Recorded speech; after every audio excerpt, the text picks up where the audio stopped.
나이가 들면 여러 가지 몸이 약해지는데 특별히 그 운동신경 중에서 평형 감각이 약해지게 됩니다. 그래서 이 나이가 들어서 평형 감각이 약해질수록 잘 넘어지게 되는데요. 이 평형 감각을 테스트하는 것 중에 하나는 뭐냐면요. 발을 하나 들고 40초 이상을 잘 견디면 평형 감각이 괜찮은 것입니다. 60세 이상의 어르신들 한 15초 정도를 잘 버티시면 아직까지 평형 감각이 좋으신 건데요. 여러분들 일단 목장 예배 시간에 한번 다 같이 해보시면 좋을 것 같습니다. 근데 이 평형 감각은요, 모든 세대에게 필요하고 특별히 운동을 하는 선수들은 지구력도 필요하고 순발력도 필요하지만 이 균형 감각을 갖는 건 너무나 중요합니다. 이 같은 차원에서 그동안 히브리서는 특별히 우리가 11장, 12장에서 봤던 것처럼 믿음의 경주를 완주하기 위해서 우리가 지구력을 가지고 달려야 될 것을 말하고 있는데 또한 그와 함께 우리에게는 균형 감각이 필요합니다. 이 영적 균형 감각을 우리가 잃게 되면 신앙생활을 하면서 자꾸 넘어져서 믿음의 완주를 하기가 어렵게 됩니다. 우리 그동안 계속 히브리서를 살펴보고 있는데 오늘이 26번째 시간입니다. 히브리서 저자는요, 먼저 이 복음의 은혜, 이 복음의 진리를 다양한 구약의 사건들과 사람들을 통해서 설명할 뿐만 아니라 또 한 가지는 옐로 카드와 같이 경고 구절들을 통해서 우리의 신앙이 균형에 있기를 소망하는 메시지를 계속 전했던 것을 볼 수가 있습니다. 이 같은 차원에서 우리가 계속해서 이 복음의 은혜를 알고 우리 신앙이 균형 있게 가길 위해서 우리에게 필요한 것들이 있는데, 그래서 오늘 본문을 통해서 우리의 영적인 균형 감각을 위해서 가져야 할 것들이 무엇인지 함께 살펴보기를 원하는데, 그 첫 번째는 화평과 거룩성의 균형입니다. 오늘 본문 14절을 보면 모든 사랑과 더불어 화평함과 거룩함을 따르라. 그래서 이것이 없이는 아무도 주를 보지 못하리라 라고 말씀하고 있습니다. 근데 여기서 모든 사람을 말하고 있는데, 여기서 모든 사람이라고 해서 믿지 않는 모든 사람을 말하는 것은 아니고 바로 구원받은 성도들의 모임인 공동체를 말하는 것입니다. 앞서 히브리서 저자는 믿음의 완주를 위해서 우리가 피 흘리기까지 경주해야 된다고 말하고 있습니다. 그런데 이제 구원받은 성도들은 경쟁하는 대상이 아니라 서로를 격려하면서 지속적으로 서로 믿음 안에 있을 수 있도록 화평함과 거룩함을 지켜야 한다는 것이죠. 특별히 여기서 화평이라는 것은 단순히 관계를 좋게 하고 단순히 평화적으로만 지내는 것을 말하는 것은 아닙니다. 화평은 어디까지나 거룩을 훼손하지 않는 범위 안에서 화평이 이루어져야 된다는 거예요. 화평을 위해서, 다시 말해서 교제를 위해서 거룩성을 훼손하지는 말라라는 것입니다. 예를 들어서 어떤 교회에서 실제로 이런 일이 있었다고 그래요. 어떤 새가족을 전도하고 그래서 새가족이 교회에 나왔는데 그 사람이 교회에 잘 적응하기 위해서 목장 식구들이 호프집에서 목장 모임을 했다고 합니다. 여러분들 그분들이 호프집에서 모이면서 안주만 먹었을까요? 아마 다른 주님을 먹었던 것 같습니다. 근데 그것은 합당하지 않다라는 것입니다. 관계를 잘하고 전도하기 위해서 거룩성을 훼손하는 그런 모임은 합당하지 않다라는 것입니다. 그래서 오늘 15절은 이런 자들은 하나님의 은혜에 이르지 못할 수 있기 때문에 영적 무지함과 거룩성을 훼손하는 것들은 하나님의 은혜 안에서 배제될 수 있기 때문에 조심하라고 말씀을 하는 것입니다. 그러므로 우리는 교회 안에서 이 복음의 은혜를 떠나서 하나님이 주신 화평과 거룩성을 벗어나지 아니하도록 어린 성도들을 잘 돌봐줘야 합니다. 그렇기 때문에 오늘 특별히 16절은 이렇게 15절 중간에 보면은 또 쓴뿌리가 나서 많은 사람이 이로 말미암아 더럽게 되지 않도록이라고 말하고 있어요. 그래서 이 쓴뿌리라는 것은요, 독이 든 열매를 뜻하는 말인데 오늘 히브리서 저자는 이것을 완고한 기질로 표현하고 있는 것입니다. 그래서 그 완고한 기질을 가졌던 대표적인 사람으로 오늘 16절에서는 바로 예서라는 인물을 들게 됩니다. 그래서 16절은 이 사람을 어떻게 표현하냐면 음행하는 자와 곧 혹 한 그릇 음식을 위하여 장자의 명분을 판 에서와 같이 망령된 자가 없도록 살피라라고 얘기를 하는 것입니다. 이 구약 성경에 나오는 에서라는 인물의 특징은요, 한마디로 굉장히 감정적인 사람이고 한 그릇 죽을 추구하는, 그래서 아주 굉장히 정욕적인 사람이었고 또 한마디로 말하면 굉장히 고집이 강했던 사람이었습니다. 그래서 에서는 자신의 눈에 보이는 육신적인 욕망을 위해서 하나님이 주신 장자권이라는 그 귀한 영적인 것들을 죽 한 그릇과 바꿨던 참 분별력 없는 육적인 사람이라고 성경을 말하는 것입니다. 우리가 계속해서 지금 민수기를 큐티하고 있는데요. 우리가 민수기 20장과 21장을 보면서 거기 나오는 이스라엘 백성들도 어떻습니까? 조금만 어려움만 있으면 그들은 하나님과 모세를 원망하면서 이 불평하는 것이 이스라엘 백성들의 쓴뿌리가 된 것을 볼 수가 있어요. 근데 그 쓴뿌리는 개인적인 차원이 아니라 공동체에 영향을 미친다는 것입니다. 그래서 이스라엘 백성들의 그 불평의 바이러스와 불평의 쓴뿌리로 인해서 그 1세대들은 실은 광야를 통과하지 않았던 것을 볼 수가 있습니다. 그래서 이스라엘 백성들은 이 에서와 같이 굉장히 감정적이었고 정욕적이었어요. 그래서 그들은 조금만 마실 물이 없으면, 먹을 게 없으면 원망을 하면서 이스라엘 백성들이 18번처럼 외치는 말이 있었어요. 무슨 말이었습니까? 애굽으로 돌아가자. 우리가 애굽에 있을 때면 우리가 이것도 먹고 이것도 먹었다라고 말하고 있지만 실은 그들은 심각한 인지 왜곡에 있었습니다. 그들은 애굽에 있었을 때 어떤 모습이었습니까? 종이었어요. 그들은 채찍에 맞으면서 벽돌을 굽고 있던 자신들인데 그것들은 기억하지도 못하고 단순히 그들이 노예 생활하면서 먹었던 그 음식을 동경하면서 끊임없이 애굽으로 돌아가자라고 얘기를 하는 것이었습니다. 근데요, 우리 신앙생활 가운데도요, 사단은 우리가 계속해서 믿음 가운데 쓰지 못하도록 우리를 자꾸 유혹합니다. 그래서 내 삶 속에 결핍과 어려움이 오게 되면은 자꾸 하나님이나 아니면 어떤 대상을 향해서 원망하고 누구 탓을 자꾸 하려는 마음이 생기게 되고, 그래서 내가 괜히 신앙생활을 해서 이런 어려움이 왔나? 그래서 옛날이 좋았다 라고 생각하면서 내가 다시 과거로 돌아갈까? 아니면 내가 교회 다닌다 그래서 특별히 나의 문제가 해결되지 않는데 신앙생활을 포기해야 되겠다라는 그런 거짓 메시지를 사단이 우리에게 심어줄 수 있다는 것입니다.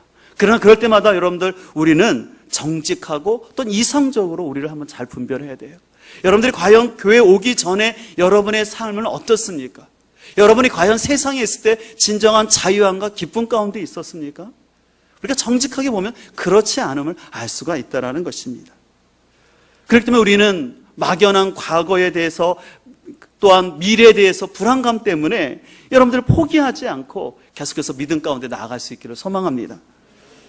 그렇지 않으면 오늘 17절은 이렇게 말합니다. 너희가 아는 바와 같이 그가 바로 예선인데요, 그 후에 축복을 이어받으려고 눈물을 흘리며 구하되 버림바가 되어 어떠한 기회를 얻지 못했다라는 겁니까? 회개할 기회를 놓쳤다라는 거예요.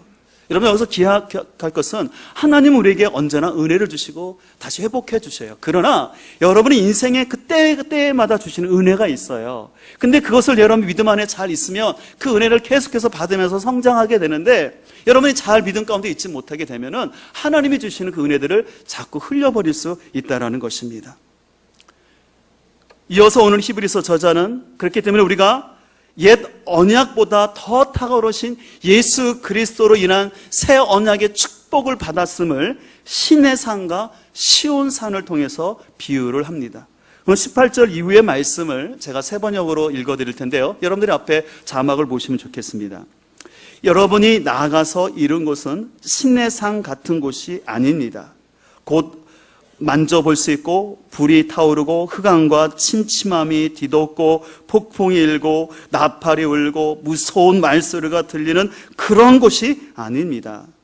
그 말소리를 들은 사람들은 자기들에게 더 말씀하지 않기를 간청하였습니다.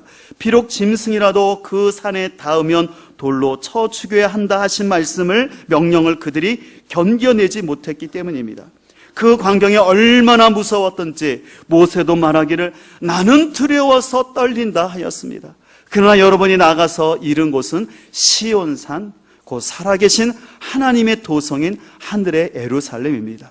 여러분은 축하 행사에 모인 수많은 천사들과 하늘에 등록된 장자들의 집회와 만민의 심판자이신 하나님과 완전하게 된 의인의 영들과 새 언약의 중재자이신 예수와 그가 뿌리신 피 앞에 나왔습니다.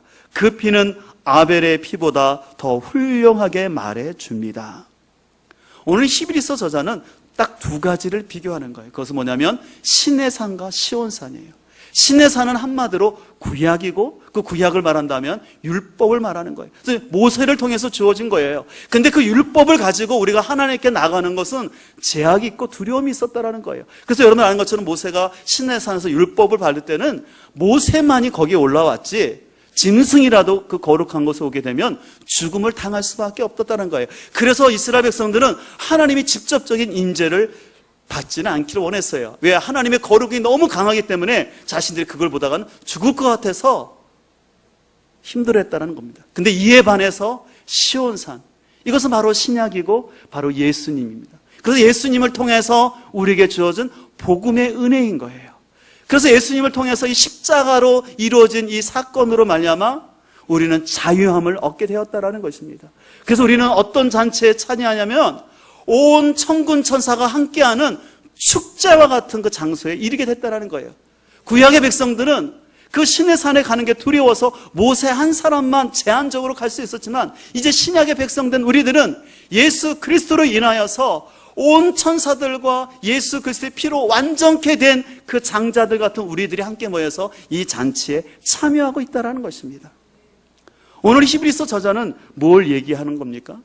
이런 귀한 시온산과 같은 은혜를 받은 너희들이 왜 그 귀한 복음의 은혜를 떠나서 다시 구약의 율법으로 돌아가서 할례를 행하거나 구약의 제사를 통해서 그렇게 어렵게 가려고 하느냐라고 히브리서 저자는 이 얘기를 하는 것입니다.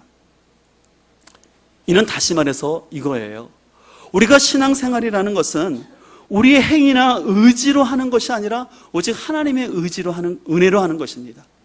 그러나 안타깝게도 이 은혜의 진리를 제대로 깨닫지 못하는 사람은 신앙생활을 은혜로 하려는 것이 아니라 자기 의와 자기 열심과 자기 행위로 하려고 한다는 것이에요. 그러다가 자기 열심과 자기 행위로 하려다가 넘어지면은 또 어떻게 하냐면 아유 나는 안 되나 봐.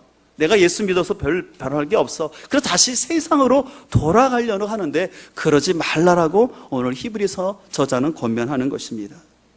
그런 의미에서 여러분들 우리의 신앙생활은 진정한 은혜가 뭔지를 알아야 되는 거예요. 여러분들은 은혜를 아십니까? 많은 성도들이 교회에서 은혜라는 말을 쓰지만 진정한 하나님의 은혜가 뭔지를 깊이 알지 못하는 것 같아요. 좀 어떤 분의 표현처럼 슬쩍 끄슬리는 것 같아요. 물만 살짝 끼치는 것 같아요. 목욕탕에 가서 뜨거운 물에 몸을 다 담그고 뜨거운 물로 또 시원한 물로 몸을 깨끗이 씻어서 그 은혜의 개운함을 충분히 누려야 되는데 그런 단계가 아니라 그냥 간단히 자신의 지식으로 성경적인 은혜가 이렇다라고 생각하고는 그 다음부터는 뭘로 살려고 한다는 거예요? 자기 의와 자기 열심을 자꾸 드러내면서 신앙생활을 하려는 것입니다. 근데 문제는 이런 사람들이 공동체에 많을수록 그 공동체는 건강한 공동체가 되지 못하고 그러다 보면 자꾸 사람들이 은혜가 뭔지를 모르다 보니까 자꾸 살다가 인간적인 쓴뿌리, 에서와 같은 쓴뿌리가 나서 자신뿐만 아니라 공동체를 어렵게 할 수 있다는 것입니다. 그래서 이런 은혜가 진정으로 깨달아지지 않은 사람들은 자꾸 쓴뿌리 가운데서 그 세상적인 가치관, 에서와 같은 모습으로 살아갈 수 있다는 것입니다. 여러분, 에서와 같은 여인들은 주로 무엇을 볼까요? 교회 와서 성도들과 교제할 때 그 성도님이 입은 옷을 먼저 보고 그 성도들이 들고 있는 백을 봐요. S자가 들어갔는지 뭘 그냥 관은 보는 거예요. 또 아니면 자꾸 드라마 얘기를 합니다. 또 에서와 같은 남자 성도님들은 주로 교회 와서 무슨 얘기를 자꾸 하려고 할까요? 여당이 어떻고 야당이 어떻고 또 정치가 어떻고 경제가 어떻고 아니면 스포츠나 주식 얘기를 많이 하려고 합니다. 우리가 그런 얘기를 할 수는 있어요. 그러나 분별을 해야 된다는 것이에요. 하나님의 은혜가 중심이 되지 아니하고 내 지식으로 짤막하게 얘기하고 세상적으로 가면 안 된다는 것입니다. 그래서 우리 공동체가 성숙한 공동체가 되기 위해서는 공동체 안에서 이 하나님의 거룩성을 훼손하지 않으면서 합평을 이룰 수 있도록 해야 되는 거예요. 당연히 믿음이 어린 성도들은 당연히 세상적인 얘기를 주로 할 수밖에 없어요. 그러나 성숙한 공동체가 되기 위해서는 그 안에 있는 기성원들이 그런 세상적인 가치관으로 얘기하는 성도가 있을 때 들어주면서 물꼬를 틀어줘야 되는 거예요. 어느 쪽으로 틀어주는 걸까요? 하나님의 은혜의 원리에 틀어주는 거예요.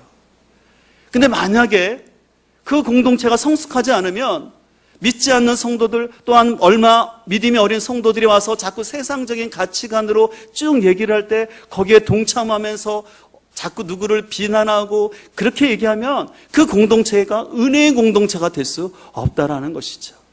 그래서 그렇기 때문에 오늘 히브리서 저자는 말합니다. 모든 사람들, 성도들과 교제하되 화평함과 거룩함을 따르라는 것이에요. 우리가 이런 균형이 있기를 간절히 소망합니다. 여러분들 혹시 이 벌레를 좋아하지 않겠지만 좀 예배 시간이 그렇지만 좀 설교에 필요하기 때문에 좀 여러분들이 안 좋아하는 벌레를 얘기하려고 하는데 바퀴벌레입니다.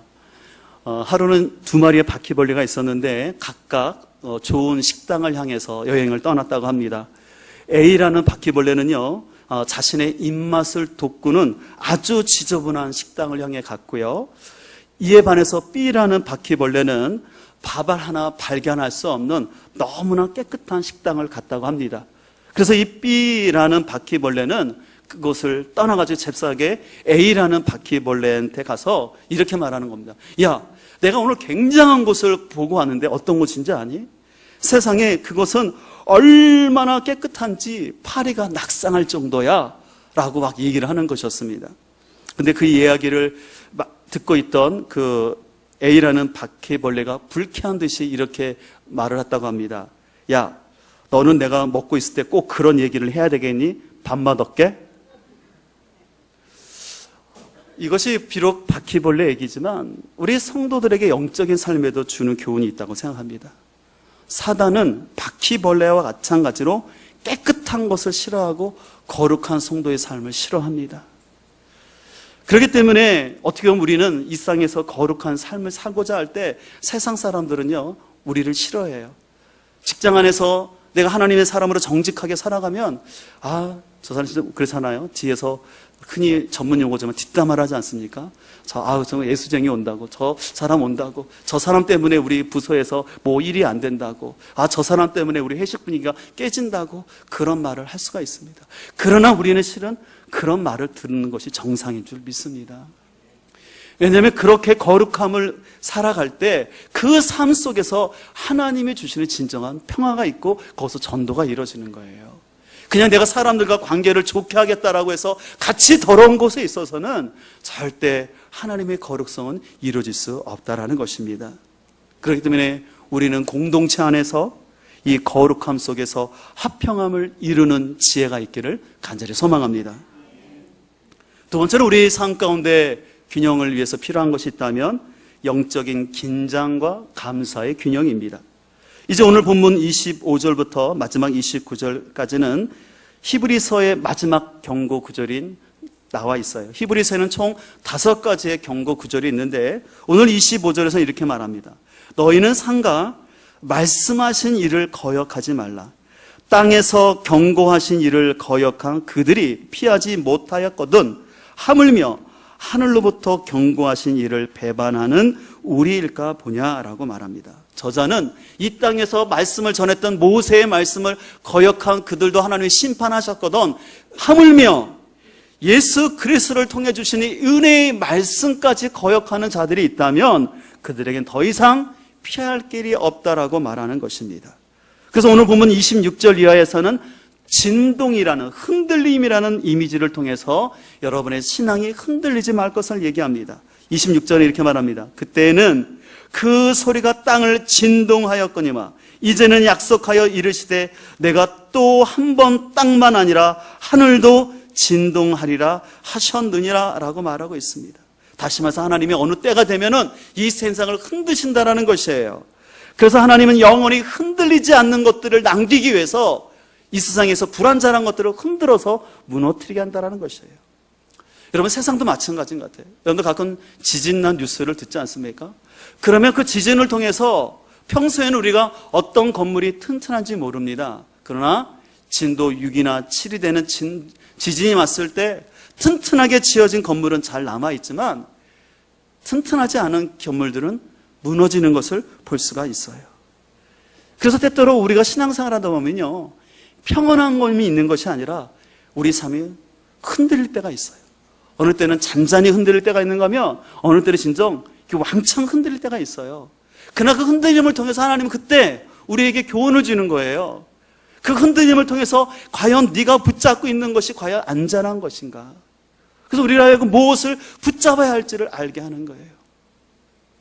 우리 지난주 뉴스를 보신 분들은 알겠지만 안타까운 사실이 있었는데 우리나라의 토종 카페 프랜차이즈 업체로서 아주 미국의 유명한 프랜차이즈를 이겼던 아주 대표적인 기업이 있어요. 실은 저도 참 거기를 자주 가고 또 호수공원 옆에 있는 그 커피숍을 자주 가는데 근데 그만 대표가 자살을 하고 말았어요. 그가 사업을 확장하면서 점점 그걸 감당하지 못하다 보니까 그만 자살하고 말았어요. 많은 사람들은 그분이 처음에 시작했던 몇 개의 사업장만 더 관리했으면 참 좋았을 텐데 끊임없이 욕심을 내다가 오히려 그것을 감당하지 못하고 자살을 했다는 것이에요. 이런 걸 통해서 우리가 다시 한번 느끼는 것은 돈이라는 것은 우리에게 물질은 필요한 것이지만 우리가 과도한 욕심을 가지고 내가 거기에 집착할 때 오히려 그 돈이 나를 지켜주는 것이 아니라 돈 때문에 우리의 삶이 흔들리고 무너질 수 있음을 알 수 있다는 것이에요. 또 우리 학생들은 연예인들을 많이 좋아하지 않습니까? 근데 연예인들이 굉장히 화려한 것 같지만 실은 연예인들처럼 불안한 사람들이 없는 것 같아요. 늘 그들은 어떤 공연이나 어떤 자신의 인기가 끝난 다음에 늘 불안한 마음으로 그 불안감을 해소하기 위해서 마약류에 넘어지는 연예인들이 있는 것을 볼 수가 있습니다. 그렇기 때문에 우리는 우리의 삶 속에 때때로 흔들리는 그 사건들을 통해서 내가 돈이 있다고 내가 실력이 있다고 심지어는 여러분들이 어떤 믿음의 지식과 경험이 있다라고 자만할 것이 아니라 우리는 영적인 긴장감을 가지고 늘 우리가 주님만을 붙잡아야 할 줄 믿습니다. 그래서 주님만을 붙잡는 사람은 늘 겸손히 주님 앞에 나가는 것이에요. 근데 만약에 주님을 붙잡는 것이 아니라 이 정도는 제가 할 수 있어 라고 생각하면서 자신의 삶을 스스로가 통치하고 자신의 삶을 자기가 드라이브하고 운전대를 잡고 가는 사람은 잘 가는 것 같지만 막상 자신과 그의 가정이 흔들리는 경우가 많이 있는 것을 볼 수가 있습니다.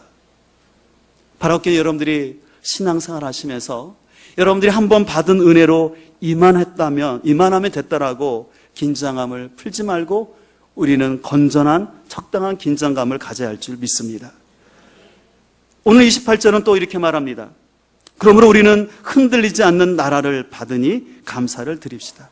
그리하여 경건함과 두려움으로 하나님이 기뻐하시도록 그를 섬깁시다. 우리 하나님은 태워 없애는 불이십니다. 오늘 히브리서 저자는 28절에 우리가 흔들리지 않는 나라를 받았은즉이라고 말하고 있습니다. 이 받았은즉이라는 단어는 현재 분사형이에요. 이 현재 분사형이라는 것은 뭐냐면 이미 하나님의 나라는 우리에게 주어졌어요. 근데 이것은 완성된 것이 아니라 현재 진행형이라는 거예요. 이 말은 뭐냐면 우리는 예수 그리스도의 십자가의 은혜로 이미 우리에게 구원이 이루어진 줄 믿습니다. 그러나 그 구원은 아직 우리가 주님 앞에 설 때까지 뭐예요? 완성되지는 않았다라는 것이에요. 그래서 여러분 여기서 한 가지 히브리서를 여러분들이 묵상하면서 오해하지 말 것은 히브리서에 여러 가지 경고 구절이 있지만 우리의 구원이 불완전성을 말하는 것은 아니에요. 우리의 구원은 오직 예수 그리스도의 그 십자가의 은혜로 이루어지기 때문에 완전한 것입니다. 그래서 우리는 그 예수 그리스도의 그 십자가로 인하여서 이미 천국을 경험한 거고 하나님의 나라가 임하여 시작된 것이었어요. 이제 그 가운데 중요한 것은 뭐냐면 나의 행위 때문에 내 구원이 이룰 것 같은 불안함을 갖지 말라는 것이에요.